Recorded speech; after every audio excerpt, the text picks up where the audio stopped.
विवेक, स्मिता घर से निकल गई है। अब तुम्हें पता है ना कि अब लगन है। जी।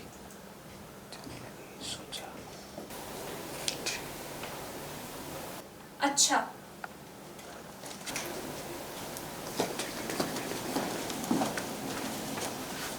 तो ये सब तुमने किया नहीं? स्मिता ने छोड़ा घर, रीत और विवेक का प्लान हुआ कामयाब। सीरियल जाने अनजाने हम मिले के आने वाले एपिसोड में आप देखेंगे रीत विवेक को फोन कर ये बताती है कि अपना प्लान कामयाब हो चुका है, स्मिता ने घर छोड़ दिया है। अब आगे क्या करना है वो मैं तुम्हें आगे बताऊंगी। आगे होता कुछ यूँ है कि दिव्या उनकी सारी बातें सुन लेती है, फिर आकर रीत को शुक्रिया कहने लगती है और बोलती है कि तुमने मेरे लिए इतना सब कुछ किया, ये सब तुम्हारी प्लानिंग थी। और साथ ही ये भी कहती है कि मुझे इस बात पर बिल्कुल भी भरोसा नहीं हो रहा है। रीत दिव्या की बातों का जवाब देते हुए कहती है कि पहले मैं अलग सोचती थी, लेकिन अब मैं तुम्हारी तरह सोचने लगी हूँ। और साथ ही दिव्या को ये आश्वासन दिलाती है कि अब प्रतीक भैया तुम्हारे पास आ जाएंगे, पूरी तरह से तुम्हारे हो जाएंगे। लेकिन दिव्या को इस बात का डर है कि प्रतीक फिर से कहीं स्मिता के पास न चले जाए। ये सब सुन रीत उसे कहती है कि अगर अब ऐसा हुआ, अगर प्रतीक भैया अब फिर से स्मिता के पास चले गए तो तुम उन्हें छोड़ देना।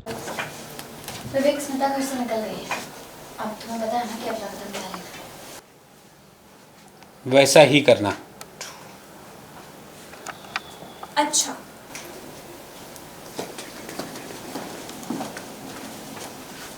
तो ये सब तुमने किया नहीं? मैंने आपसे वादा किया था कि इस घर से जाने से पहले मैं स्मिता को इस घर से बाहर भेज के रहूँगी। मैं बस अपना वादा पूरा कर रही हूँ। तुम्हें पता है, मुझे लगा था जब ये टाइम आएगा तो मैं खुशी से नाचने लगूंगी, लेकिन पता नहीं क्यों मुझे अंदर से अच्छा नहीं लग रहा है। मतलब हमने स्मिता के साथ सही तो किया है ना, उससे छुपाकर ये सब कुछ ऐसे चुपचाप करना ठीक है? कमाल है दिव्या, समय के साथ अब मेरी तरह सोचने लगी है और मैं आपकी तरह। पर हमने जो किया बिल्कुल सही किया। प्रतीक भैया से शादी की इस रिश्ते का प्यार से कोई लेना देना ही नहीं था। तभी तो देखो ना, उसे एक मौका मिला और वो इस रिश्ते से बाहर चली गई।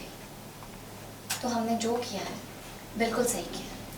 और वैसे भी किसी और की लापरवाही की वजह से अगर एक फैमिली टूटी है तो उसे वापस जोड़ना गलत तो नहीं है ना।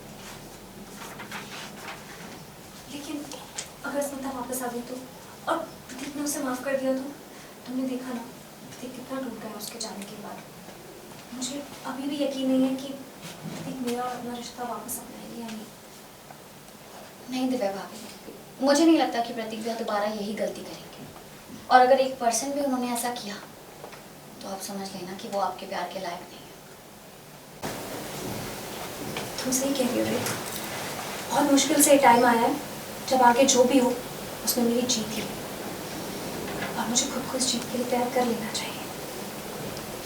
लेकिन थैंक यू सो मच, तुमने मेरे लिए जो कुछ भी किया है ना, मैं जिंदगी भर